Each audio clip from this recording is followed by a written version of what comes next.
Hey there everybody, I'm the Lonely Hunter and today I bring you some gameplay of Kill Confirmed on the map Express, and it was a pretty good gameplay. I had some fun. I had fun using the MP7, which is my weapon of choice when it comes to submachine guns. I love the MP7 in Modern Warfare 3, I used it a lot, and even though it may not be as OP as it was, it is a really great gun that I enjoy fairly much, and I would really love to use it even more in this game. I have already prestiged it once, and I want to get this gun maxed out, and I want to get the most of this gun as soon as possible. So yeah guys, another goal to look out for is getting gold in MP7 as well as the AN-94, which still is in the works. And now some things to notice about this gameplay, guys. I am using only the UAV, only one score streak, and you might notice that I am not trying to get as much score. I just run around and sometimes I die in the middle of a good streak or something,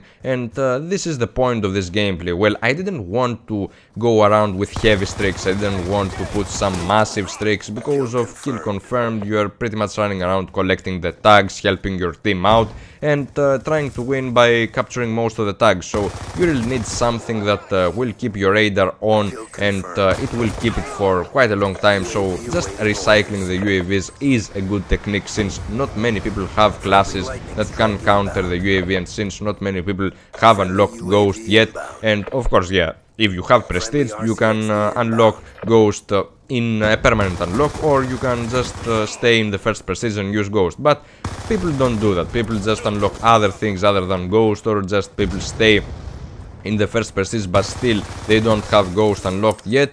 So there are not many people running Ghost at the moment. I cannot complain about the abuse of Ghost, but I can say that my tactic in that particular map worked really well, because I didn't go for the huge streaks, I didn't go for the splashes with the Lodestar or with the splashes for the VTOL. I really didn't go for these really high streaks that I went in Capture the Flag in a previous match, and yeah, that was a pretty stupid move for me initially, to go in a Capture the Flag game with really high streaks. Oh well, but in those game types I gotta say that low streaks are pretty much good, and in Black Ops 2 definitely it is encouraged to run low streaks that can be recycled on, and you can use them on and on for you to pawn your opponents. And some things to notice right here, guys. Right here, this is the train going around the map, and the train is a really nice animated object in this map, as we have seen other animated objects in other maps in Black Ops 1. I really like having some animated vehicles, and something that makes the map, makes the map stand out, and Treyarch did a really good job, even though, people who sound whore, people who are trying to just hear the footsteps and nothing else, really, they don't like that, and sometimes, yeah, it can be kinda brutal when you are trying to hear footsteps, but in this time it gives the map some life, it gives the map some more depth, and it makes the map even more enjoyable to play. So this map in modes such as Team Deathmatch and Kill Confirmed is really great, and it is really great because the combat in this map can be done in various levels. First of all, it is the upper level, which can encourage some sniping gameplay. Well, if you want to take some really good feeds, if you want to kill some people with a sniper, there you go. Get on top of the train and try to take people out that are coming from the inside, and there you have it. They will not see you because people don't tend to pay attention to the guys that are up on the train too much. They don't look up too often, and you will be at a great advantage at this time. So you can take advantage of that one and snipe on top of the train really efficiently, but when people spawn outside, they are a major threat for you. You cannot pretty much deal with them, and they can see you as an easy target. So this thing balances it out. If they are outside, if your opponents are outside, then it's like they took you out. They know where you are, and they can easily see you because you will be easily distinguishable. Also, there is another level, which is the inside of the corridors, because this map can be played strictly inside the corridors, and it emphasizes some close quarters combats with not with snipers. What the fuck did I say? Well, it does emphasize the shotgun gameplay. and it emphasizes the submachine gun gameplay as well, because you will be able to hold down an area, and if you are efficient at doing that, if you are efficient at camping in a corridor, abusing some bouncing baddies, then well done to you.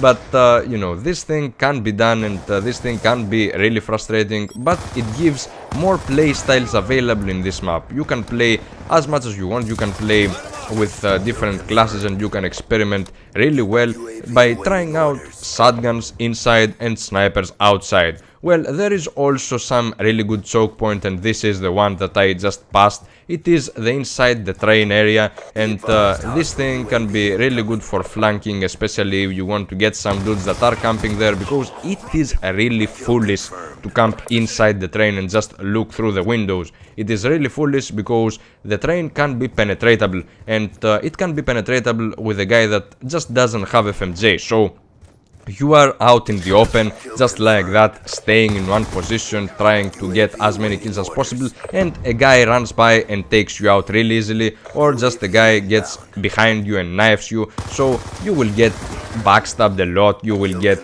frustrated just because you stayed there, and yeah, sometimes, you know, sometimes, yeah, there is not too much traffic there, but it is a choke point. It can be a choke point if people want to go from one side of the map to the other, and this will happen in other objective game types, such as domination. But domination for this map is a whole different story. Well, domination for this map is kinda bad, I gotta say, because while you want to call in your streaks, you can only hit people who are on the one side of the map to the other side of the map that are open, and there are basically two flags there, so you can only get people on those two flags with your streaks. It is pretty difficult to get people in the other sides of the map on the other flags, because these are inside, so your streaks are limited to only those two flags, so you will have pretty much a problem to determine where to hit people with your streaks. It will be difficult for you, and of course I gotta say that this map has the worst B flag that I have ever encountered. And it's just an opinion, guys. It's just a personal preference. I wouldn't prefer to see that B flag situated exactly there, because it is in a spot that it is right on the center of the map, but it is a map that it is half closed and half open, so it is kinda difficult, because while you try to capture it, people will be able to flank you from the stairs inside, and of course they will be trying to capture the flag from outside, or they can just, you know, they can just stay inside the train or up on the train and snipe you from there without you even noticing. So even though B flags in other maps have been more balanced, they have been in areas that are either flat out open or flat out closed, then these maps are pretty good. These maps just tell you straightforward, you know, you can use a gun to patrol that area, and you can use a gun to take down the enemies that are coming through that corridor, and then you have B flag, or you can just stay out in the open with a gun and try to circle around to see where the enemies are coming, where the directions are, and there you can hit them pretty easily. So this is it. There are not many flat out options for this map. You can use a certain playstyle and just dominate with it. So in this map I decide to run with submachine guns, and I try to take the combat into a multi-level. I don't try to stay in one level. I try to make my gameplay a bit more multi-dimensional, because it is pretty hard to just stay there and get in one dimension of the map and try to dominate from there. You have to be in pretty much different dimensions. You have to move a lot in this map, because if you stay put, then and you are not in the corridors, of course, if you stay in one position, you will be able to get your streaks, but you will be able to get your streaks a lot later, because you will not be able to get too many kills. The traffic in this map is pretty good allocated between the levels. People are trying to run from one level to the other, so you will not get people solely by staying in one level of this map.